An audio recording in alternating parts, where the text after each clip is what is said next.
प्यारे बुजुर्गों, माताओं, भाई और बहनों, संदर्शन सिंह जी महाराज इन्होंने बहुत कुछ रूहानियत के बारे में लिखा, जिन्होंने बहुत से महापुरुषों की टीचिंग्स भी अपने लफ्ज़ों में समझाई और उनके ऊपर बहुत सी गज़लें लिखी।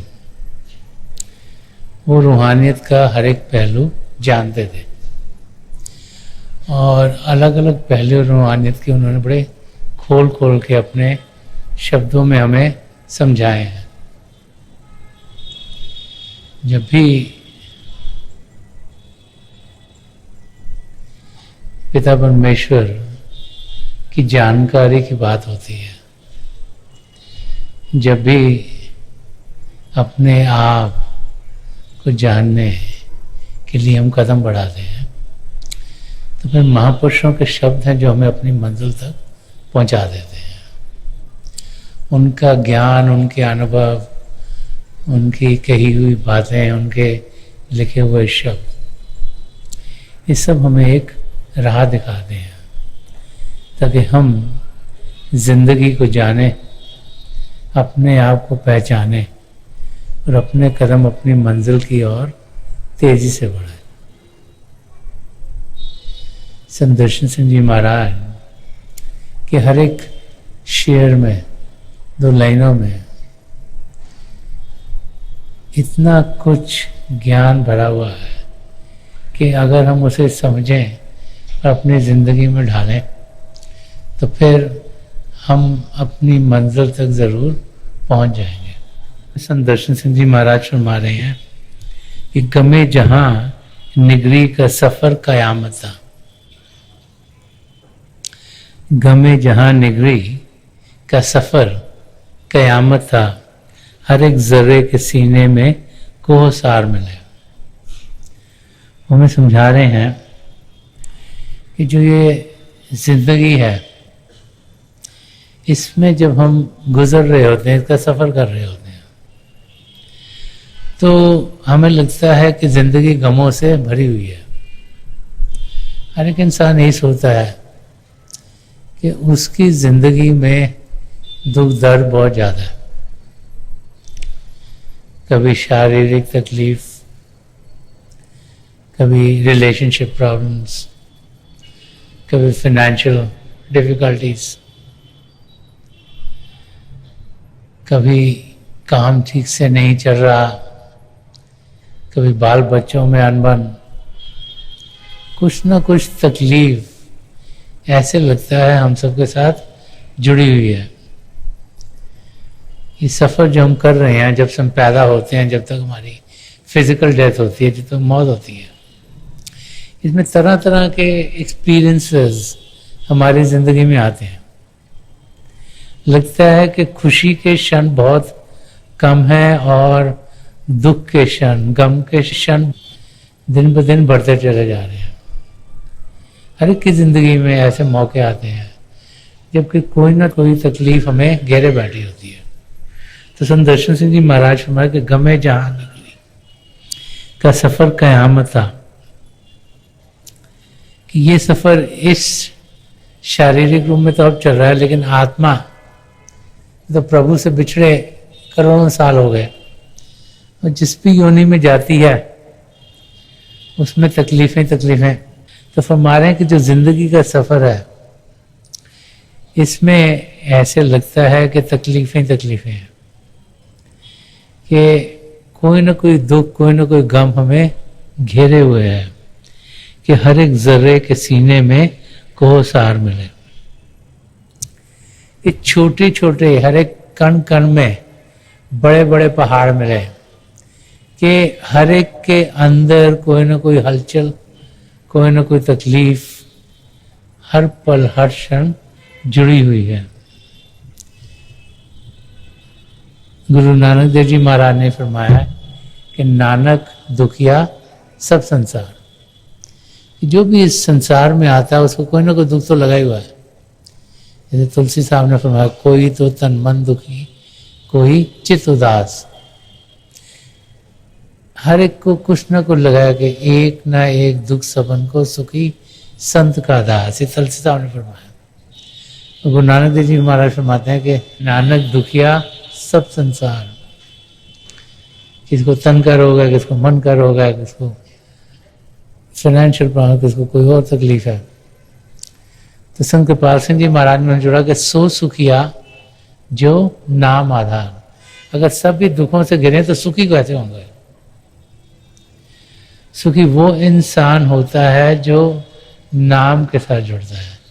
और वही तुलसी साहब ने फरमाया कि एक एक दुख सबन को सुखी संत का दास। तो संत का दास सुखी क्यों है? क्योंकि उस पूर्ण महापुरुष ने अपनी कमाई का कुछ हिस्सा दिया, अपनी तवज्जो दी, हमें नाम की देन दी, नाम के साथ जोड़ दिया। और जब नाम के साथ जोड़ दिया तो फिर सदा सदा के सुख चैन पाने के हम लायक हो गए। जो इंसान असलियत के साथ जुड़ जाता है वो अपनी मंजिल तक जरूर पहुंचेगा। वो कहते हैं हमारी जो आत्मा है इस शरीर में है, इसको जान दे रही है। तो जब हम इस धरती पर रहते हैं तो 3 किस्म के तरीके होते हैं। एक इसे बाहर आत्मिक कहा गया, वो इंसान जिसका ध्यान बाहर की दुनिया में है, वो इंसान जिसका ध्यान माया की दुनिया, क्योंकि इस दुनिया में हम जीते हैं मन इंद्रियों के घाट पर जीते हैं। और मन इंद्रियों के घाट के जरिए हमें इनपुट सब उन इंद्रियों के जरिए आ रही है। आंखों से इंसान देखता है, कानों से सुनता है, नाक से सूंघता है, ज़ुबान से चखता है, फिर स्पर्श की इंद्रिय। तो 5 इंद्रियों के जरिए ये जो भी इंटरैक्शंस, जो भी किसको देखते हैं, किसको मिलते हैं, कुछ करते हैं, कुछ सोचते हैं, कुछ बोलते हैं, कुछ कार्य होते हैं, वो सब इंद्रियों के जरिए हमारे अंदर आ रहे हैं। क्योंकि हम इस बाहर की दुनिया को असली दुनिया समझ बैठते हैं। तो वो इंसान सब कुछ जो उनको इंद्रियों के घाट पर अनुभव हो रहा है उसको सच्चा सोचना शुरू कर देता है। वो भूल जाता है कि माया की दुनिया है, देखने में कुछ और, करने में कुछ और। वो भूल जाता है कि जो इनपुट्स उसको आ रही हैं वो जड़ता से आ रही हैं। उसी को जब असली समझ के वो जीना शुरू कर देता है तो सिर्फ बाहर की अट्रैक्शन, बाहर की चीज़ों में ही इंसान धंसा रहता है। एक वो होते हैं जो अंतर आत्मिक होते हैं, वो जिनका ध्यान किसी पूर्ण महापुरुष की मदद से अंदर की दुनिया में बढ़ता है, जिनका ये शिव नेत्र खुलता है, 10वां द्वार खुलता है, तो वो इंसान अंदर की दुनिया के नज़ारे देखने के लायक हो जाता है। जब वो अंदर की दुनिया के नज़ारे देखने के लायक होता है तो फिर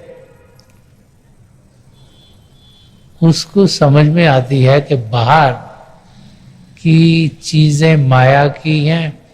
उसको समझ में आती है कि जो बाहर का ज्ञान मिल रहा है, बाहर के इंटरेक्शन मिल रहा है, ये सब टेम्पररी है।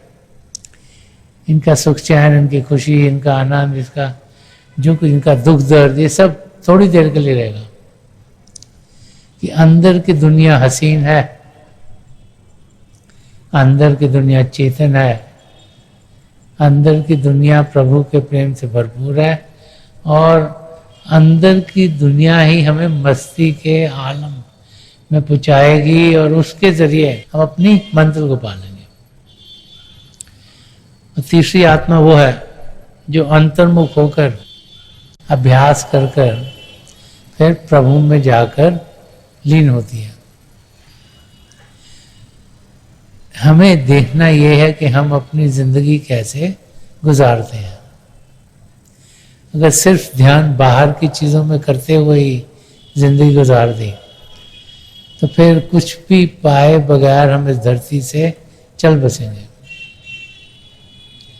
और अगर ये समय जो हमें मिला है इस शरीर में होने का, इसमें हमने अपना ध्यान पिता परमेश्वर की ओर कर दिया, सच्चाई की ओर कर दिया, तो फिर कुछ क्षणों में ही हम बहुत कुछ पा लेते हैं।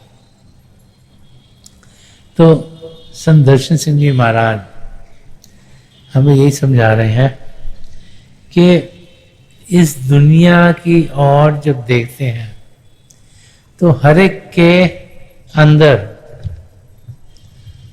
हर एक के साथ कुछ ना कुछ तकलीफें जुड़ी रहती हैं, और जिंदगी कैसे जीनी चाहिए वो एक और शेर में समझा रहे हैं। फरमा रहे कि सुबह अजल से मैं चला, शामें अबद तक आ गया। कि मेरी जो जिंदगी है अगर सुबह शुरू हुई तो उसकी अब शाम आ रही है। जैसे जैसे उम्र बढ़ती है मालूम है कि हमारे कदम उस आखिरी मोमेंट तक पहुंच रहे हैं। तो फरमाया सुबह अजल से मैं चला, शामें अबद तक आ गया, उम्र दराज शौक है मेरी हयात मुक्सगर। फरमा रहे हैं कि जो मेरी आत्मा की जिंदगी अब प्रेम से भरपूर है, वो बहुत लंबी है, उसका कोई अंत नहीं। जैसे उन्होंने फरमाया love has a beginning, it has no end. कि मेरी जिंदगी प्रभु के प्रेम से भरपूर रही और वो चलती जाएगी, लेकिन जो मेरे शरीर की जिंदगी है वो बड़ी छोटी है। जो ये शरीर है ये चंद क्षणों के लिए है, 50, 60, 70, 80, 90, 100 साल। ये जिंदगी बड़ी छोटी है, लेकिन इस जिंदगी में इसको सही करने के लिए, इसको सही तरीके से जीने के लिए प्रेम की जिंदगी होनी बहुत जरूरी है। वही जिंदगी लंबी है, वही जिंदगी जब हम गुजारते हैं तो हम अपनी मंजिल तक पहुंचने के लायक होते हैं। एक जगह और वो समझा रहे हैं कि वो इंसान जिनका ध्यान बाहर की जिंदगी में रहता है उनके बारे में शेर लिखा है कि पलट के आई मनाजिर से हर नजर तना। मनाजिर होता है नज़ारे, दृश्य जो देखने वाले होते हैं। कि पलट के आई मनाजिर, ये जो दुनिया में खेल तमाशे देखते हैं या जो हमारे साथ एक्सपीरियंसेस होते हैं और जो भी हमारी अटेंशन दुनिया में रहती है, तो कुछ ना कुछ एक्सपीरियंस करते हैं, हम देखते हैं क्या हो रहा है, किसके साथ बातचीत हो रही है, कुछ सुनते हैं। कि पलट के आई मनाजिर से हर नजर तना। तो जब उसे देखते हैं तो क्या होता है, इंटरेक्शन हुआ किसी के साथ, मेल मिलाप हुआ किसी के साथ, सोचा हम बड़े क्लोज हैं, आफ्टर वाइल को ना कोई टेंशन हो जाती है। वो जो हमारे बड़े नज़दीक थे, जो हमारे भाई बहन हों, चाहे माँ बाप हों, चाहे बाल बच्चे हों, चाहे दोस्त मित्र हों, जिनके बगैर हम जी नहीं सकते, तो कुछ ना कुछ लाइफ में हो जाता है जिसमें इंसान लगता है कि वो अकेला हो गया। उसे लगता है उसका कोई है नहीं, उसको लगता है कि इसने भी मुझे धोखा दे दिया, उसने भी मुझे धोखा दे दिया, उसने भी गड़बड़ कर दी, उसने भी गड़बड़ कर दी, उसने भी गड़बड़ कर दी।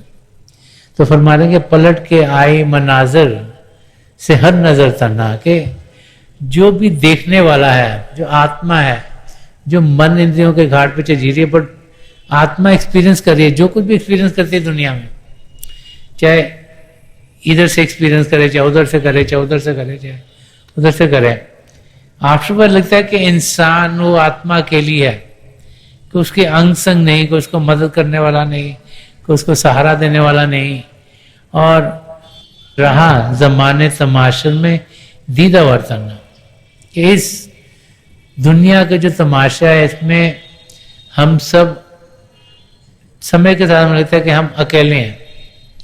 तो उस स्टेट में सहारा कहां से मिले? जितने भी दुनिया में जीव हैं उन सबके साथ कर्म जुड़े हुए हैं, और क्योंकि उनके साथ कर्म जुड़े हुए हैं इस करके उनमें से कोई ऐसा नहीं जो कि हमें मदद कर सके, क्योंकि उसको अपने कर्मों को संभालना है। जिसके पास ऑलरेडी बोझ है वो हमारा बोझ कैसे लेगा, हमें मददगार कैसे होगा। इसीलिए जो सन्मत का रहस्य में बार बार समझाया जाता है। जैसे संदर्शन सिंह जी महाराज ने फरमाया कि I have no friend except my beloved, I have no work except love, कि मेरा कोई इस दुनिया में अपने सदगुरु के सिवा मित्र नहीं है कोई। स्वामी जी महाराज ने भी कुछ ऐसे फरमाया है कि यहाँ पे सब चोर डाकू हैं। किस लिए बोला है कि वो हमारा समय लेते हैं, हमारे समय जो कि हमें दिया गया पिता परमेश्वर को पाने के लिए वो बर्बाद कर देते हैं। चाहे बाल बच्चे हों, चाहे माँ बाप हों, चाहे दोस्त हों, चाहे मित्र हैं, कि मित्र तेरा कोई नहीं संगियन में, कि सब के सब ठग हैं। हमें समय प्रभु ने दिया पिता परमेश्वर को पाने के लिए, जिनको हम नजदीकी कहते हैं वही हमारा टाइम बर्बाद करते हैं। वो जो कैपिटल हमें मिला है प्रभु को पाने के लिए, उनके साथ ही गुजर जाता है और समय हमें अपने मंजिल तक पहुंचने का मिलता नहीं। तो इसीलिए समय के साथ जैसे जैसे इंसान की समझ सही होती है, उसे अलग अलग अनुभव दुनिया के मिलते हैं, उसे समझ में आ जाता है कि मैंने अपनी मंजिल तक जाना है। अगर इसके साथ टाइम स्पेंड करा वो भी वेस्ट हो गया, उसके साथ करा वो भी गुजर गया, उसके साथ करा वो, तो टाइम किसके साथ स्पेंड करना है? पिता परमेश्वर के साथ। समय तो उतना ही है, 24 घंटे दिन में, उससे ज्यादा तो किसी के पास है नहीं। तो अगर वो समय दुनिया की चीजें, इसको भी खुश कर दिया, उसको भी खुश कर दिया, उसको भी खुश कर दिया, ये करते करते गुजर गई, तो जो काम हम करने आए हैं, जो आत्मा का मिलाप परमात्मा से कराना है, वो पीछे रह जाएगा। उसके लिए समय नहीं मिलेगा नहीं हमें। इसलिए अपनी मंजिल की ओर कदम बढ़ाना, अपनी मंजिल की ओर फोकस रहना बहुत जरूरी है, कि जो आसपास की हलचल है वो हमें तकलीफ न दे, उस हलचल से हम परे हों। जितना जल्दी परे होंगे उतना ही ज्यादा समय अपनी मंजिल तक जाने के लिए हमें मिलेगा। संदर्शन सिंह जी महाराज यही बता रहे हैं कि इस शेर में कि गमे जहां निगरी का सफर कयामत था, हर एक जर्रे के सीने में को आसान मिला। कि यहां तो जो भी देखेंगे वहां पे तकलीफें तकलीफें देखेंगे, हर एक दुख दर्द में देखेगा, लेकिन हम सदा सदा के सुख चैन की जिंदगी पा सकते हैं। हम उस अवस्था तक पहुंच सकते हैं जहां खुशियां ही खुशियां होती हैं, आनंद ही आनंद होता है। वो अवस्था हमसे दूर नहीं, हमें अपना ध्यान सही तरफ करना है। कबीर साहब ने फरमाया कि उस अवस्था को कैसे पाए, तो फरमाते हैं कि तन थिर, मन थिर, बुद्धि थिर, सुरत निरत थिर होए। पहले शरीर को शांत करना है, फिर मन को शांत करना है, फिर जब बुद्धि इंटेलेक्ट को शांत करना है।